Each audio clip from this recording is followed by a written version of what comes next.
أعوذ بالله من الشيطان الرجيم بسم الله الرحمن الرحيم اللہ کے نام سے شروع جو بڑا مہربان نہایت رحم والا۔ إن الذين كفروا وصدوا عن سبيل الله قد ضلوا ضلالا بعيدا إن الذين كفروا وظلموا لم يكن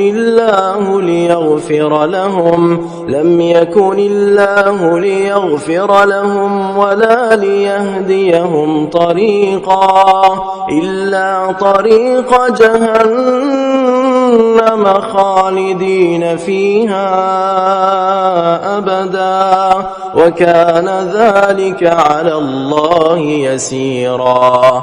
وہ جنہوں نے کفر کیا اور اللہ کی راہ سے روکا بے شک وہ دور کی گمراہی میں پڑے۔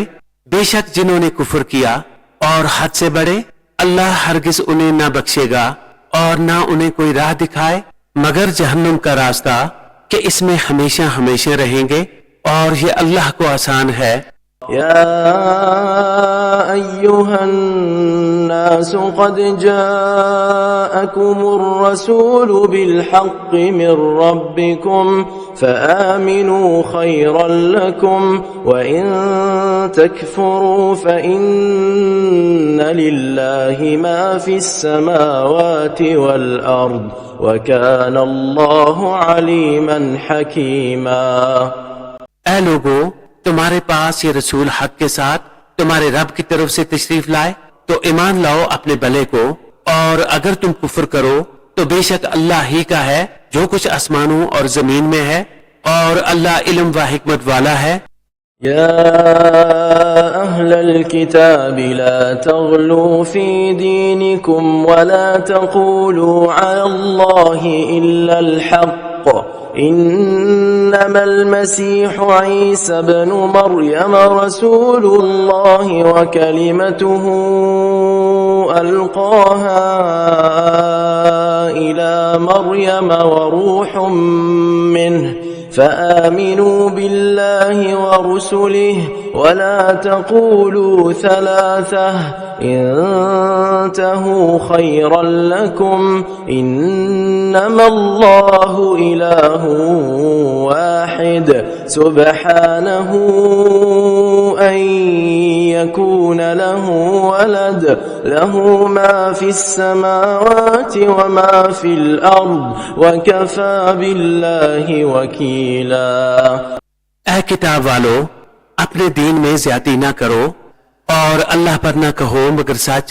مسیح عیسیٰ مریم کا بیٹا اللہ کا رسول ہی ہے، اور اس کا ایک کلمہ کہ مریم کی طرف بھیجا، اور اس کے یہاں کی ایک روح، تو اللہ اور اس کے رسولوں پر ایمان لاؤ، اور تین نہ کہو، باز رہو اپنے بھلے کو۔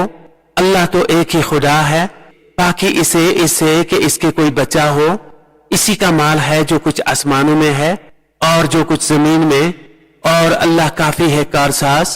لن يستنكف المسيح أن يكون عبدا لله ولا الملائكة المقربون ومن يستنكف عن عبادته ويستكبر فسيحشرهم إليه جميعا۔ مسیح اللہ کا بندہ بننے سے کچھ نفرت نہیں کرتا اور نہ مقرب فرشتے، اور جو اللہ کی بندگی سے نفرت اور تکبر کرے تو کوئی دم جاتا ہے کہ وہ ان سب کو اپنی طرف ہانکے گا۔ صدق اللہ العظیم۔